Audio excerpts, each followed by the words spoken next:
Hello, Julian. Hi, Mike. Hey, Mike, what's a microaggression? I have no idea. I'm not too sure either, but I know someone who does. Yeah? Yeah, it's the wonderful Janika Patel. Let's get her on. Yeah, let's get her in. Hi, I'm Mike Brampton. And my name is Julian Ho. Welcome to Veterinary Ramblings. Hi, Janika. Calling Hello. Janika. And you're on. Hello. How are you Hello. guys? Excellent. Really good. How are you? Good. I'm good. I'm good, thank you. Good. Janika, thank you so much for joining us. Mm. Have you seen any episodes or listened to any episodes of Veterinary Ramblings? I have. So, I so think you've got no excuse. You know what you're Yeah. getting. Which ones have you listened to? I've listened to Fabian's when it came out because I follow him, and Right. then in preparation for this, I was like, right, I need to get into it. So I've listened to a few. I've seen like your 60-second CPDs on Instagram and stuff. So that's All right. Brilliant. Yeah. Brilliant. Well, we'll So get I've into that. seen We'll her. get into that later.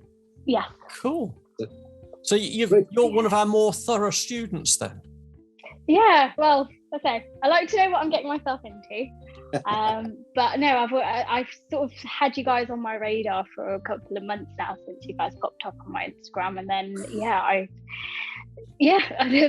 I'm really enjoying your podcast. We burrow Yeah. beneath people's consciousness and then suddenly spring out and think, oh yeah, let's do that. That's Great. fantastic. I understand, Janika, that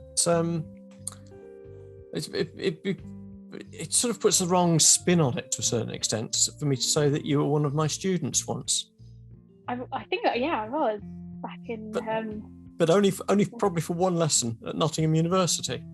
Yeah, I've got to be honest, Mike. I can't remember exactly what that was. I'm so sorry. I should have done more homework and gone back. Right, yes, Mike, you taught me this lecture, and I remember it so well. This is what you taught me, but I'm afraid that The thing is, he's taught you so well that it's almost subliminal now. It's right at the back of my consciousness. It's part of your DNA. The lecture is now genetically imprinted on you in some metagenomic way. I'm sorry, Janika, I didn't mean to put you on the spot like that. No, Most people forget my lectures anyway, so it's not. Oh it's no! nothing new. Please remind me. What was it? It will have been on blood pressure. It will have been on practical blood pressure, and just to make you feel even better, it will have been in your second ever term. Oh. So you'll have just come back from your first break after that incredibly intensive first term, where not only are you trying to learn about being a vet, you're also trying to learn about being a student. You've moved away from home and you've got all of those intense pressures on you. And then I expect you to start taking blood pressure on cats. Yeah, that was. It's a big ask. It's a big. To be fair, all of vet school is a complete blur to me. When I look back at it, honestly, it is. I'm at that point in my career where I'm in nearly an equal amount of time out of vet school that I was in. And it's just scary to think that soon I'm going to surpass the amount of time that I spent in vet school. But in some ways, it seems such a short amount of time in a short period of my life. But in other ways, it's like it dragged.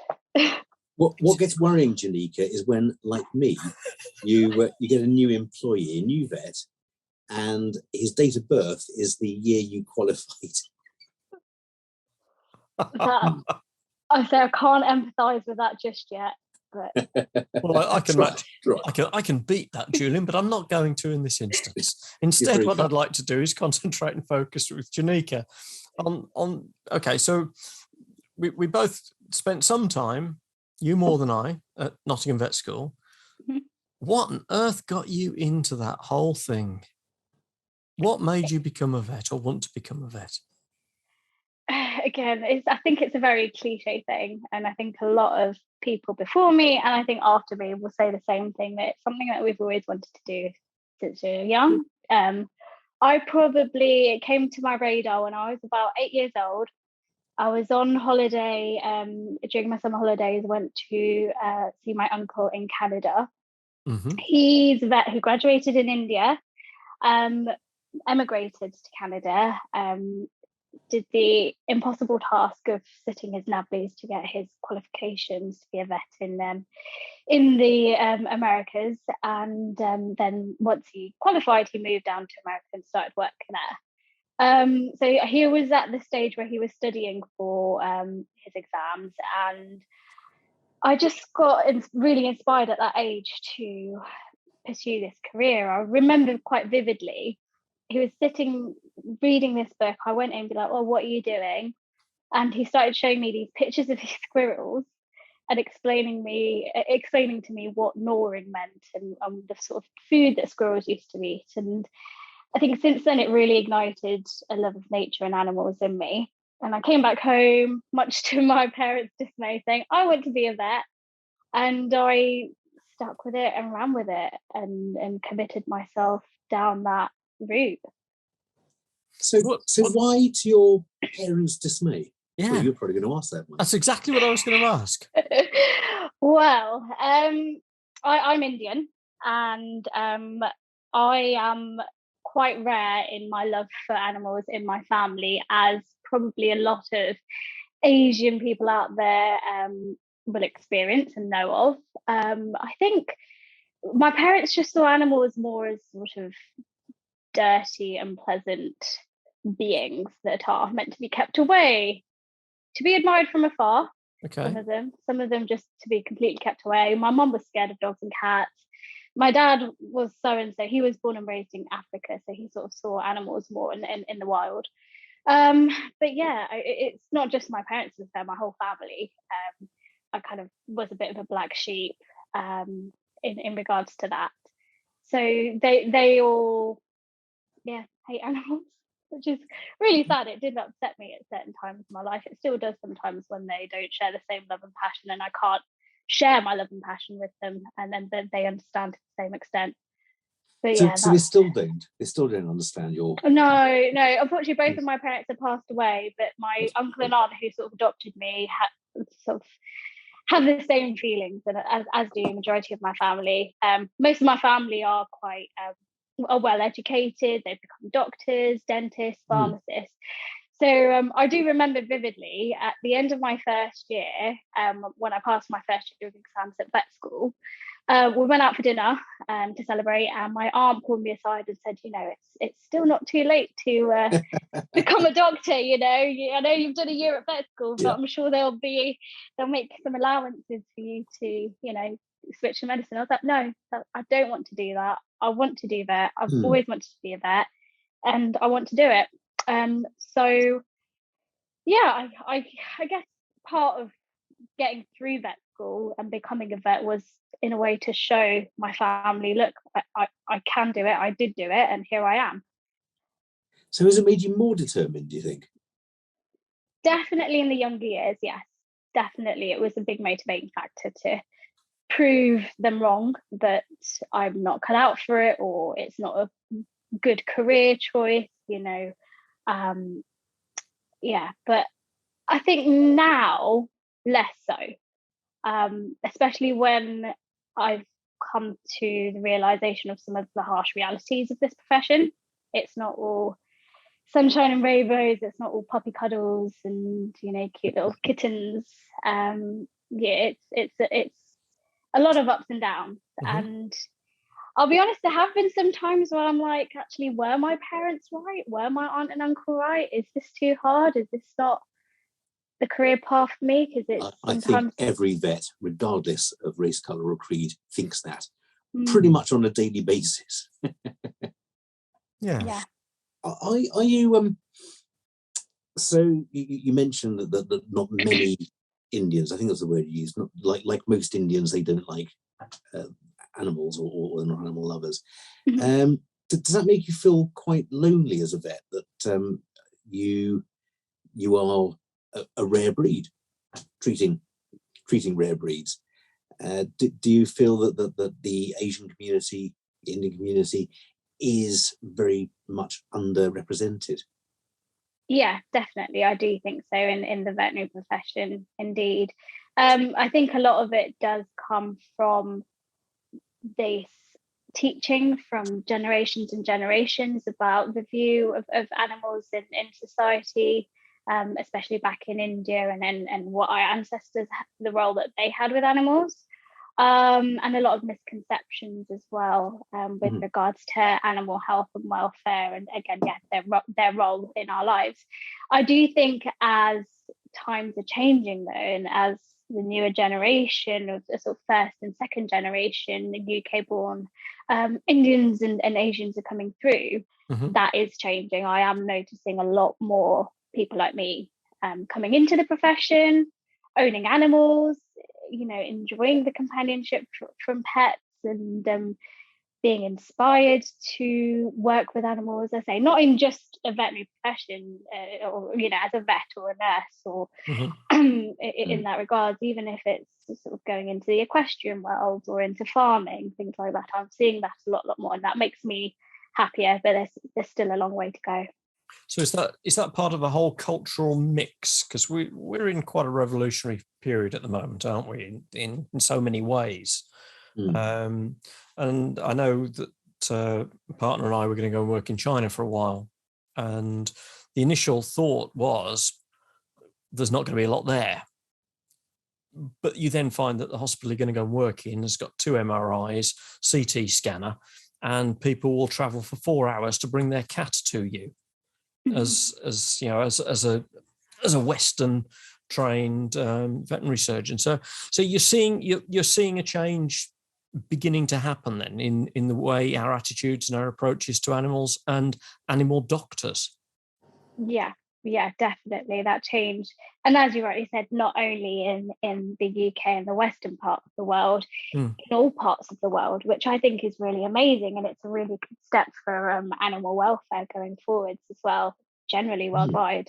So are pets kept more regularly now in India, do you know?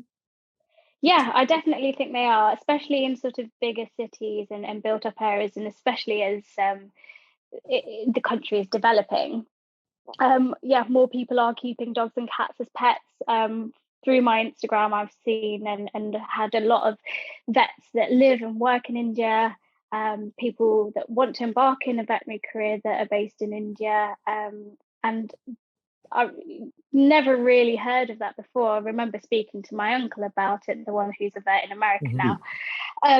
He was telling me of stories back in the day when he was in vet school in India, and it was just so few people, no women, so few people. Most of them would go into it for agricultural reasons, since that was the biggest industry there at that time.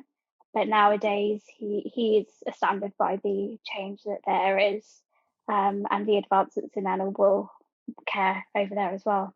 Because that, correct me if I'm wrong here, Janika, and by all means, just give me a figurative slap. I mean, you're breaking several molds here, aren't you? Because you've not only got the cultural differences, you've also got the gender differences that sometimes impact our lives. Not me or him, because we're white middle-aged blokes of a certain age, but certainly for our girls and our female students, there's a lot of walls being broken down, aren't there? There are, definitely, and again, that's something that makes me so happy and proud to be part of this sort of community. So many of us breaking the glass ceiling, and that shift that we've seen over history in the UK veterinary profession, of it being predominantly male dominated profession to now a female dominated profession. There are still elements of prejudice that I do think women encounter in veterinary medicine. I've seen it firsthand, not too long ago, when clients sort of request to see male vets only, or that they dote over the male vets and don't say anything much about female vets. So there are still those undercurrents as with any sort of minority group that face these sort of challenges. There's always undercurrents to that. But where does that come from? Is that predominantly the clientele and the general population at large, or does that still exist in the veterinary profession? I think it exists still, not to the same extent, but very, very subtly. Again, I'm not going to go into any specific details, but I have seen examples. I have seen examples where receptionists would, or other team members would, go out of their way for male vets that they wouldn't do that for the female vets. So I have, I've personally seen it. I really don't think it's to the extent to what it was 20, 30, 40, 50 years ago. I say mainly with the clients, it's just requesting to see male vets and saying, that male vet was rather attractive and dishy. I would love to see him again, which again, I think in itself is quite wrong to just objectify male vets in that way and want to see them just because of that. So this is coming from female clients then, is it? Yeah. Some lovely older ladies I've heard actually say that to a receptionist before. Again, in some regards I can understand where they come from, but it still can be a little bit sour to take down when they keep on requesting the male vets and not wanting to see us. I think it is still a very patriarchal system, which probably is a cultural thing anyway, but it's much better than it was when I first qualified. Much better. You'd hardly ever hear 25 years ago of a female vet wanting to buy into a practice, wanting to become a partner. But by the same token, you'd hardly ever hear of a male vet nurse. And that's becoming a lot more gender equal as well, isn't it? It is, which is the way to go, I think, definitely. I've got a puzzle actually just occurred to me. You probably heard it, but this doctor is driving along, and he's got his son in the car with him, and they have a car crash, hideous car crash. They're both airlifted to different hospitals, and the surgeon's called in. And the surgeon says, "I can't operate on this boy. It's my son." So who's the surgeon?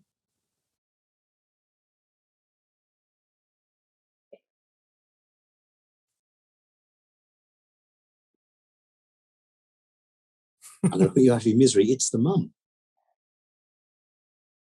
It's the mum. And you're going to kick yourself for not answering, but we have that ingrained. Think of a doctor. You draw a doctor, it's a man. Yeah. And you're not wrong to not get the answer, even though you believe fully in equal rights in this, and rightly so. But it is so ingrained in our cultural idea that your first thought is, okay, surgeon, well, that must be the father. No, the father's already. You've already decided. Yeah. That's what I was thinking. I was like, wait, would that be the right answer? Yeah. And I didn't ask you that to tease you or to shame you, but just to show how difficult it is. Here's you, I think, doing an excellent job at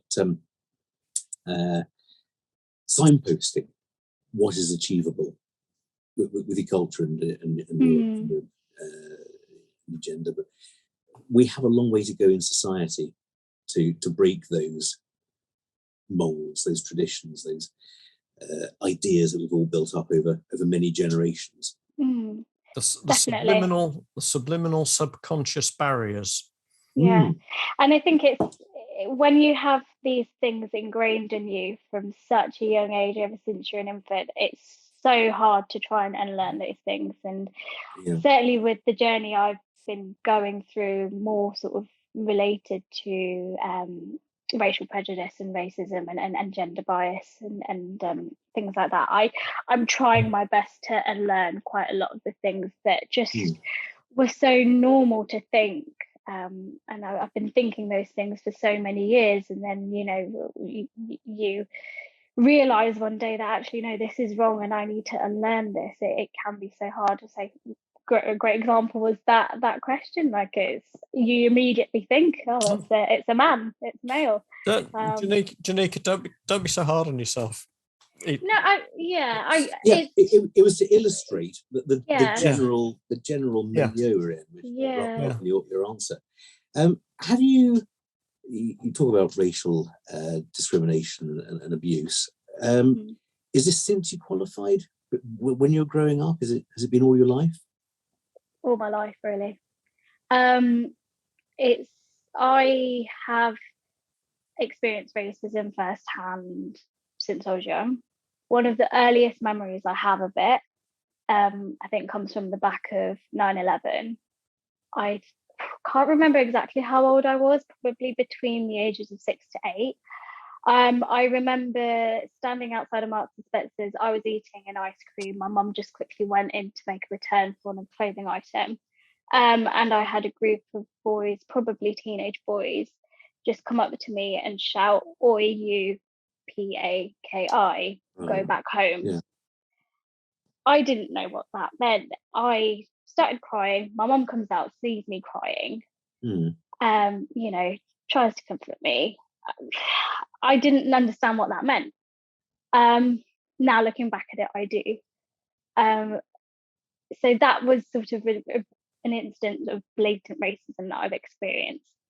As I've gotten older and as time has gone on, I do think I've experienced more subtle racism throughout uni, and certainly in my career, I've experienced it somewhat. I know of people who've experienced it much more obviously, and to a much more damaging effect than myself. I guess one other example I can recall from the top of my brain is when I was in final year and 5th year of uni. I was in a consult room with one of my rotation buddies and the vet, and 2 elderly clients came in with their dog. The vet just popped out of the room really quickly to get something, and the man turned to me and said, "Where are you from?" And I was like, "Oh, I'm from London." "No, where are you really from?" And I was like, "Here we go." Yeah. So I said, "Well, really from the Midlands, although I'm not at the moment." Yeah. You're right. Really from really, I'm from Croydon, which is, technically it's got a Surrey, it's in Surrey, but it's got it's a London borough, so actually, there's a grey area. Sure. But, you're from Croydon? Yeah. I was mugged walking home once, but by a white person, and that was horrific enough. I think Mike and I mean, gosh, are we fortunate or what? We've not. I haven't had any racial abuse hurled at me. Certainly not when I was growing up, and white privileged males we wouldn't do. I can't even imagine the horror of that, to be mugged in any case because you may have something they want, some money or whatever, is bad enough. To be picked upon by being hated when someone doesn't even know you, that's there's no punishment that I can think of for these people that would be apt enough. I can think of a few though. I only know Croydon from the examples that were brought into the Mayday Hospital. Oh, good old Mayday. Yeah, I spent the night at Mayday before. It's no longer called Mayday though, unfortunately. It's University Croydon. Yeah. Really? University Croydon Hospital. Mayday is it's no longer its name, but everyone still calls it Mayday. Yeah. Shows how long ago that was then, doesn't it? You used to have the worst fatality record, I believe, of any hospital in the UK. I couldn't possibly comment on that. I think the highest stabbing wound. Yeah. Yeah. Sorry, not because of this quality of treatment you got there, but because of the nature of the people. Sorry, yes. I've actually I've actually seen that in the flesh. I ended up in Mayday Hospital as an emergency just because I had kidney stones. Pain was horrific. Ooh, I can empathise on that. Yeah. Not good. Anyways, whilst I was waiting in A&E, I saw a stab wound patient come in. proper bleeding from on his leg, just walking in, and everyone was so calm about it. They were just like, oh, okay, go over there. They didn't seem panicked at all, which I think was, I was just staring aghast. I think it just shows how commonly they probably deal with the issue. And didn't that make you want to turn away from your desired profession of becoming a vet and go into medicine? Oh, human blood, no. Oh gosh, no, I can't deal with humans. I say this to my friends who are medics. I was like, I really couldn't do what you guys do. Like, give me anal glands, give me cat urine, give me dog poo any day. Human stuff, no. Human discharges are the worst. Of course you could. No, honestly, I remember in first year of uni when we had a human dissection session. It was optional. You could go and sort of see dissections of hands and feet. Mm-hmm. I went there and I was horrified. I was like, no, I can't do humans. Later on that day, we had our dog cadaver that we were dissecting, which was fine. But no, that really freaked me out, the human hands and feet. I have to say, I find it interesting that medics seem to think that they deal with the ultimate species on the planet. And vets will tease them going, hey, you can only treat one species. We treat all the rest. and there the twain seem to meet. And yet the physiological and the pharmacological, there are more similarities than differences between all of the species that we work with. I want to go back to Janika's time at college. Yes. Because you said it was like a whirlwind, and sometimes it lasted forever, and other times it's gone and it's finished. So how was college for you? My university experience, I think, was the best university experience. I wouldn't trade it for the world. I really miss it. I wish I could go back, not do all the academic side again, but definitely the social side of things. But I really enjoyed the practical elements, particularly in the Nottingham course. I enjoyed the community feeling that we had on campus, being part of the campus uni. I did get really homesick in first year living on campus because Croydon. From Croydon, yeah. Okay. From Croydon. But if you think about it, I'm a city girl. I was sort of born and raised in the suburbs. I'm used to going to the city. I go into London all the time. I'm used to the hustle and bustle. And then you place me right smack bang in the middle of absolutely nowhere, surrounded by farms and cows. That's what I was going to say. Fields. Absolute fields. And then, the stench of cow manure every summer. That's what you get. That's what you get. I love it. I genuinely did not know what the countryside actually was like. I did a few placements in sort of suburban farms. That was it, sort of leading up to university. So when I got to Nottingham, it was like, what is this place? And the fact that like the nearest supermarket was the Co-op, which was a 40-minute walk away. The nearest big supermarket was in Tesco Loughborough, which is like a 20-minute drive away. No one had cars then. I'm so used to just going down the road to pop to my local Tesco shop, or like, So 40-minute walk in Croydon, it gets you to Streatham, doesn't it? Yeah, you get to a completely different area. So I was a bit, really fish out of water in first year, but I adapted and I grew a love for the countryside, which now none of my family really understand that part of me as well. I was like, they don't understand you being a vet. They don't understand you liking the country. What else happened? What else don't they like or understand? There's lots about me they don't understand. They don't understand my love for K-pop and K-dramas at the moment. That freaks them out.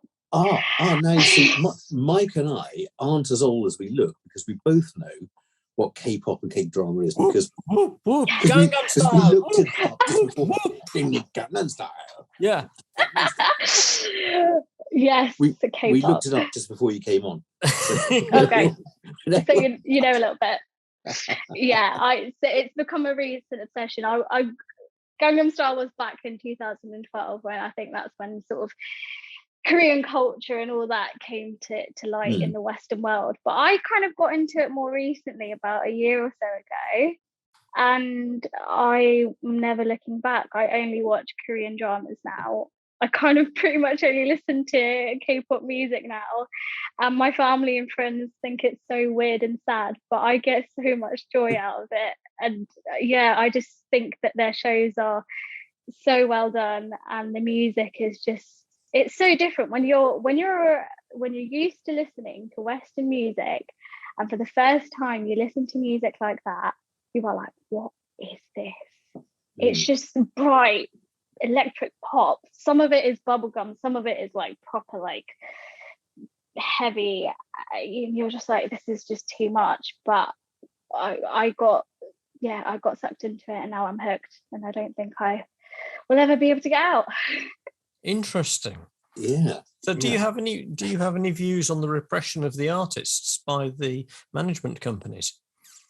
Yes, I don't think that is a great part. There is the dark side of K-pop, definitely. Because they don't, the differences in the way they get into that industry compared to how Western artists start out and continue in that industry is very different. So Western artists, you either get lucky, you have talent, you sing, and you get picked up, and you get your career made. Over there, their artists are known as idols, and they have to go through extensive training if they're lucky enough to be picked, not only to be good at singing, but to be good at dancing, at performing, and be good looking. And they go through vigorous training processes for years and years to maybe not even be chosen, to then be performed into bands most of the time, and then be expected to perform. And I do think there is an element of exploitation to that, because a lot of them go into it so young. I think you can liken it to a bit like X Factor on steroids and way more intense. So I do feel like that is a really dark side to K-pop. There are certain music labels in the Korean industry out there to change that and to be more fairer to their artists. But yeah, it's a huge problem there, and it's something that needs to change, because they live, some of them almost live in a sterile environment, don't they? And that they're I suppose prisoners is too strong a word to use, but they are. Well, they were accused, weren't they? Some of them of being modern slavers. It is. I think the type of contracts they sign, it is very, very restrictive. They are allowed a certain allowance, they're not allowed any money at all. Or some idols in their training years have to, sign a contract saying they won't date anyone. They're not allowed to date anyone. That came up recently, didn't it? Didn't one of the K-pop idols actually come out as having a boyfriend, and she got pretty much drummed out of the industry? If I remember rightly. Yep, it happened. Right. It's so brutal, the way that they are seen if they have any sort of dating scandal or seen out with a boy or a girl. They immediately get cancelled. I think a lot of that is to do with the image that the labels and the higher ups create, that this idol is perfect and it should be seen as attainable to their fans. Right. So in that twisted way that their fans can somehow end up dating them, I think it feeds that fantasy, because I think that fantasy keeps the industry going. Interesting. So what did you listen to before K-pop? Mainly sort of R&B, hip hop. Okay. Very, very different vibe. Yeah, very different. Yeah, I mean, I still do listen to it. It's just K-pop sort of taken over. My husband says temporarily. He's praying for the day that it stops. So he's still into R&B and hip hop. Oh yeah, he's still in there, and he tries to pull me back. I'm like, no. My poor long-suffering wife. We have one of those Google things that you say. I won't say it, but no, don't say it, because mine will switch on. Mics go on, but you say, whatever Google, play such and such, and whatever I play, after 2 or 3 iterations, it plays Real Cheese, because all the algorithms it knows about me are that I like naff music. And so I'd probably, if I went and said, okay, play some K-pop now, it would. And then the one after that would be Herb Alpert and the Tijuana Brass. And then there'd be Demis Roussos. And, the night would get better for me. But he's very old, Janika. I'll explain to you about Demis Roussos and these people. Please do, I'm so sorry. That's all right. I don't know who they are. I need to apologise for listening to Demis Roussos. I was trying to illustrate that point. No one listens to the stuff I listen to. Not anymore. They did it in the 70s, not anymore. Well, 1870s maybe. Yes. So is K-drama the same sort of thing? Is it, have these people been raised as young neophytes to become actors? Not necessarily, no. They're more just sort of actors going through traditional acting school, but you do get a lot of idols, so the artists that do act in K-dramas, so they can come in through it that way. Right. Yeah, but most K-drama actors are sort of the standard sort of training process. And you can get them on Netflix and things like that, can you? Or... Netflix. There's a specific website called Viki, linked with Hulu, that just show all types of Korean, Japanese, and Chinese dramas. It's like other streaming services are available. Hey, that's our line. You can't use that line. And now we break normal transmission for a little bit of K-pop. Come on, you youngsters, dance along with us. Yes. Hulu. Okay, Hulu. So take us as relative streaming virgins who've not heard of half of these streaming services. What would you reckon if we wanted to get into a K-drama or a thriller? Or I've heard that they're reasonably good, and I think quite a few people have seen the recent. Was it Squid Game? Squid Game, yeah. I haven't seen Squid Game. Oh, I've heard of that. Is that representative of it? Is this? You should. I think it's there are obviously different genres with K-dramas. That's like a sort of a psychological thriller type one. So if that's up your alley, definitely would recommend watching. Okay. I watch the sort of soft, mushy rom-com type of stuff. That's my little niche. And one soft that mushy. I would. What's soft machine, Janika? Sorry. Soft mushy. Oh, soft mushy. Mushy, not mushy. When you get to our age, Janika, you can't hear too well. That's the problem.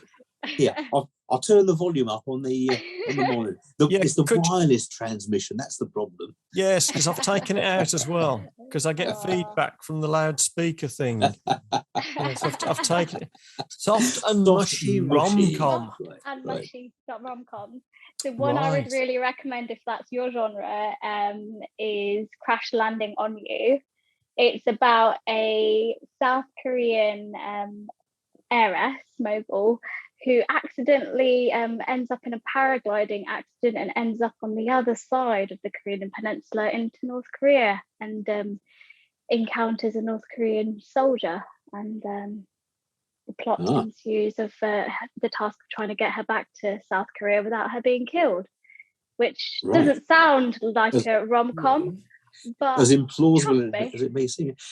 What's it called then? Crash Landing on You. Crash landing on you. Okay. I'm gonna try some K-drama. I might try some K-pop as well. Please do. The thing with K-dramas, I do have to caveat, is each episode is about 1 hour to 1.5 hours long, and there's 16 episodes. So it's long. It's like watching 16 movies of the same thing. But it ends. It's not like one of those soaps that goes on for seasons and seasons and seasons. Right. It ends. So what I love about them is that they go into depth and really also develop the side characters and their stories quite well. But then there's a nice ending, so it doesn't drag on like EastEnders and Coronation Street sometimes. Okay.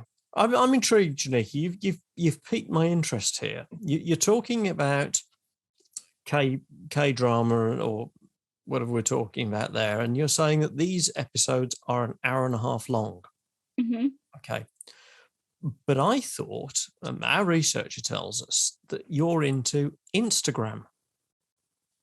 Yeah. Where everything lasts for 10 seconds if you're lucky before you move on to the next thing.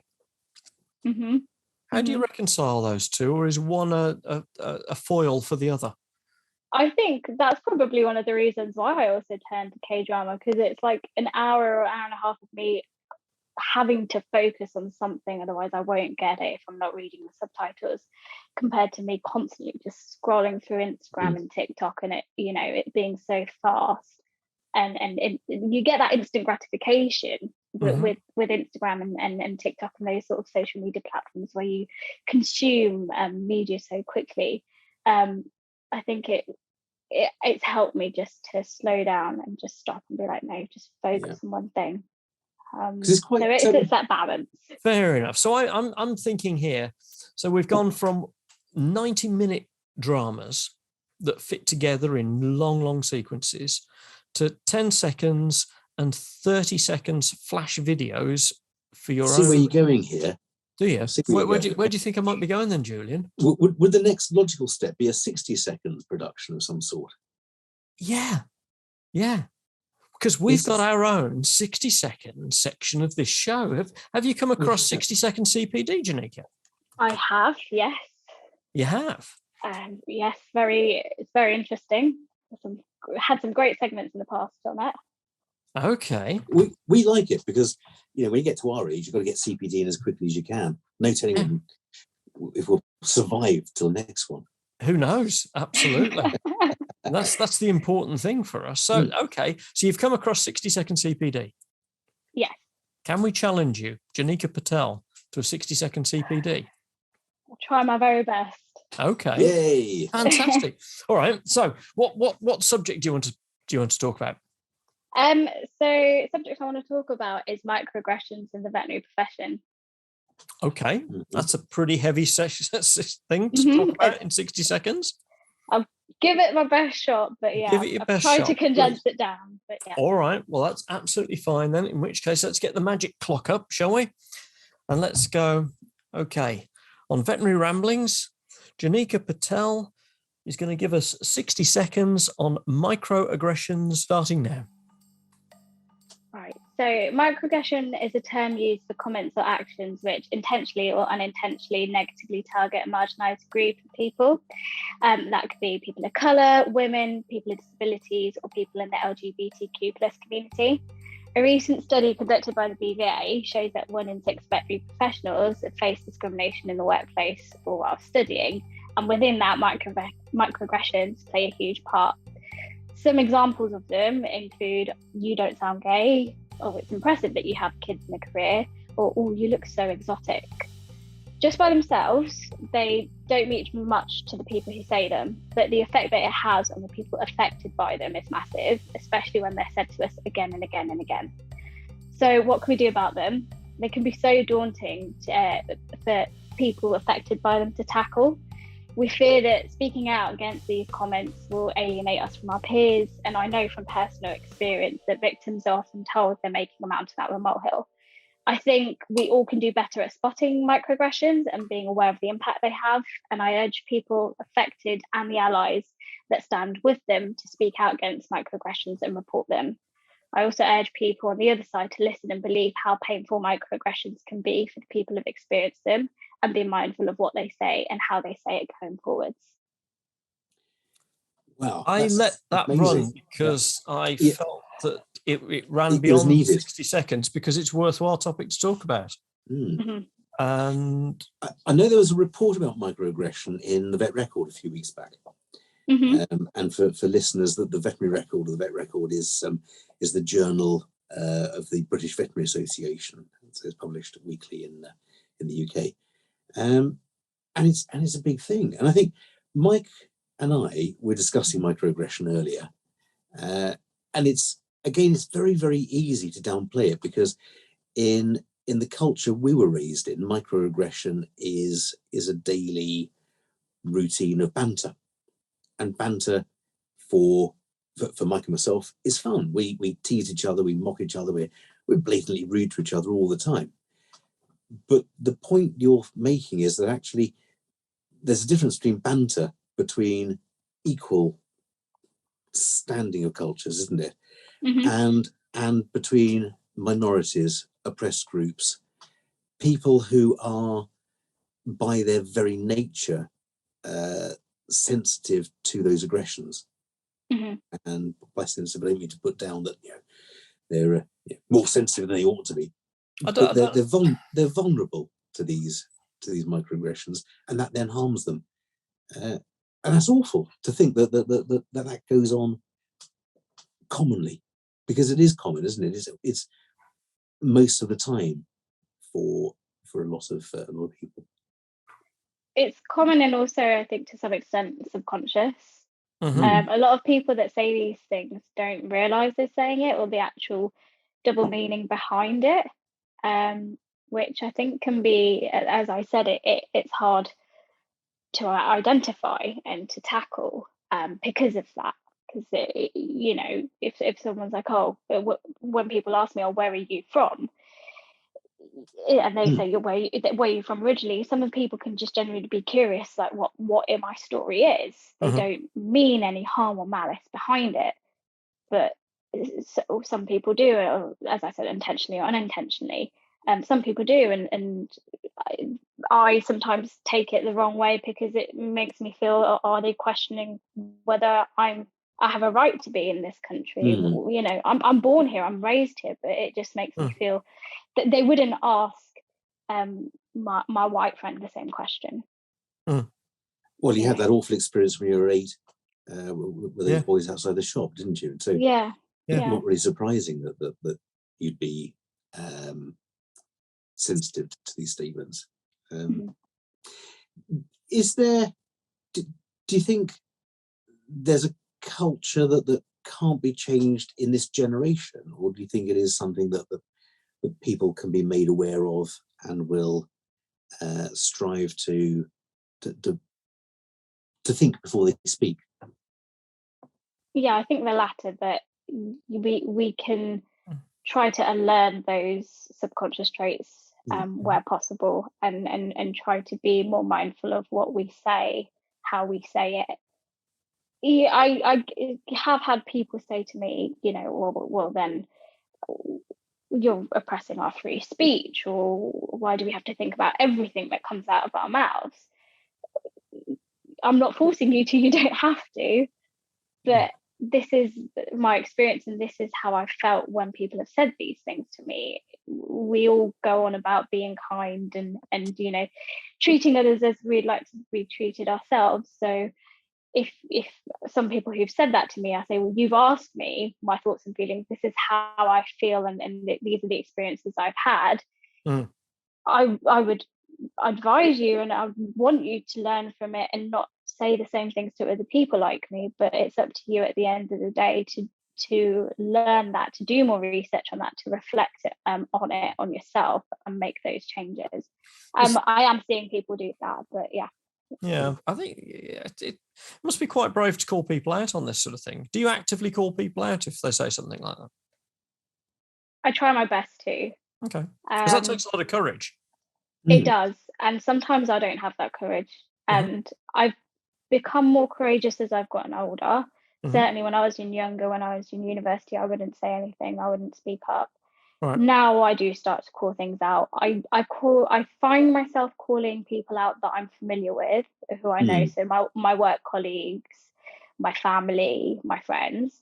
I still struggle with calling it out to strangers, sort of clients or member of the public. I still find that quite uncomfortable. That can be quite dangerous. Yes. And also, I suppose you're thinking, well, I don't want to alienate this client. I don't want to make them think, oh, she's bristly, I don't like her as a vet anymore because she's made me look small and stupid, or made me look racist, or made me look a whole heap of things. But there must be some way of letting people know. Maybe people watching this podcast will think, I'm going to think about what I say in future. I need to ask you this, Janika, because you said calling friends and family out. I think that's really important, and I think that's a good place to start when you're unpacking these things and having those realizations yourself. I think it starts sort of grassroots up. Like you've got to then call these things out in environments that you're comfortable with to start off with, and then work your way up to calling people out in general. And that's how I've started doing it. And I've called out family members that have made racist remarks and viewpoints during the Christmas dinner table. I've called friends out for remarks that they've made about certain races or certain minority groups. I think that's really, really important to do. Interesting. It is interesting. There's so much, and there's a real can of worms that you've opened up there. I mentioned teasing and banter, and I think it's important to so you can stop saying I'm a fat old bloke now. And leave the baldness. Baldness out. Was that Baldy? Couldn't hear you. What did we say? Yeah. But there's a certain amount of joy and uplift of the soul that comes from harmless and from friendly banter. And it's difficult, isn't it, to divide that. A lot of it's cultural, a lot of it is generational, and what an older person may perceive as a joke may be completely horrific and denigrating and racist and all these awful things to the subject of that innocent remark. And you said, didn't you, that a lot of them are unconscious. And I think a lot of us, I say a lot of us because I'm sure that I've made these sort of comments because I'm of that generation.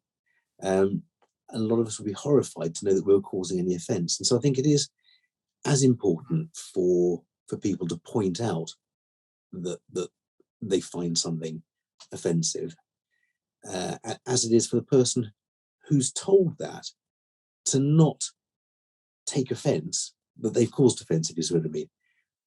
We should be able to take that judgment. We should be able to say, I'm so sorry, I didn't mean like that. I won't say it again. I'm really sorry about that. And then move on from that, rather than, bloody hell, God, yeah, another do-gooder who doesn't like me saying anything. Because that's the sort of thing you get, isn't it, quite a lot? Oh, also cancel culture. We can't say anything these days because actually someone's going to take offence at whatever we say. So I may as well just not make any humorous remarks. So there's got to be real give and take. And the take has to be, I think, from the people who make these comments in good faith, not aware that they could be causing any offence. And the give has to be the brave people like you who say, do you know, I hope you made that as a joke, and I'm sure you did, knowing you, but really not cool to say that. Yeah. No, you've hit the nail on the head there, Julian. It's yes, you know, if we all were to police what we're saying, it wouldn't be a great and fun world that we live in. But you've got to, if what you say has caused offence to someone, believe that it has caused offence to someone. Try not to raise your hackles up and be like, oh well, they can't take a joke, or it's not my problem that you're offended. That's the thing. Yeah. Hear them out and reflect on it and try to do better next time. There you can. And I think probably more important in the veterinary profession than the wider populace, because actually we've spoken a number of times, haven't we, Mike, about mental health within the profession, and the fact that as a profession we're number one, aren't we? We're number one in the suicide rates, we're number one in the mental ill health stakes, and we really need to be mindful of that, and the fact that if someone is already feeling stressed, fragile, vulnerable, suffering from imposter syndrome, all these sort of things, then it may not take an awful lot just to alienate them further and tip them over the edge. So I think it's very, very important that we have that mutual respect for each other, enough to be able to say, do you know, I didn't like that, and the other person to say, I'm sorry. Yeah. And anyway, you've got less hair than I've got. Yeah, Mike, I knew it was going to come back to that, you bastard. Tommy, I love that 60-second CPD. Even though it was 90 seconds, that's absolutely fine. It was absolutely fine. It's an important message to get across. I think you hit the nail on the head there. But Julian, have you got a CPD certificate? I have got a CPD certificate, Ooh. and it's printing out even as we speak. Oh, right. Okay. Oh, Because I printed it out that's earlier. exciting. Here we go. Hot off the press. We have here Certificate of Improved Integration. Oh, okay. And it says this certifies we should all just get the fuck on with each other and leave petty rivalries, xenophobia and meanness behind and respect each other. And there's a few pictures, a few meaningful pictures. So what we got on here then? Here's a fossil. What, like you and me? And that's where those people are, like us. We are fossils because we don't understand the new ways and we need to be taught. And you can teach a dog new tricks, because if we don't, there's going to be a car crash. So here's a big car crash. There we go. Okay. And the other side is something we haven't quite got onto yet, because you gave one of your interests as food. Oh yeah. Now, when I write, we love food. We do. I'd die without it. I really would. But Mal, maybe we should segue on from that certificate, which I think was well deserved. Thank you very much, Janika. You've educated us well. And we should really get on with each other and just respect each other, because that's, in the whole world, what we all need. We're sort of at that time of the evening, unfortunately. And much as I'd like to talk about food, maybe we'll talk about it after we finish off. How's that? Yeah. But I have to say, Janika, thank you so much for joining us on Veterinary Ramblings tonight and educating us. And sharing, thank you so much. Well, sharing your experiences with us and our audience, and I think everybody will very much enjoy that. Thank you so much, Janika. You've really educated us in a huge way tonight, and it's been lovely. It's a real pleasure to meet you. Very much. Lovely to meet you too, guys. Thank you. All it beholds us to do is to raise a glass. Well, my ceramic mug now. I've got a bottle. Oh, you've got your bottle there. I've got my bottle of water. Excellent stuff. Well, may your dog go with you. May your dog go with you. May your dog go with you. Cheers. Cheers. And cut. Yay! There we go. Yay.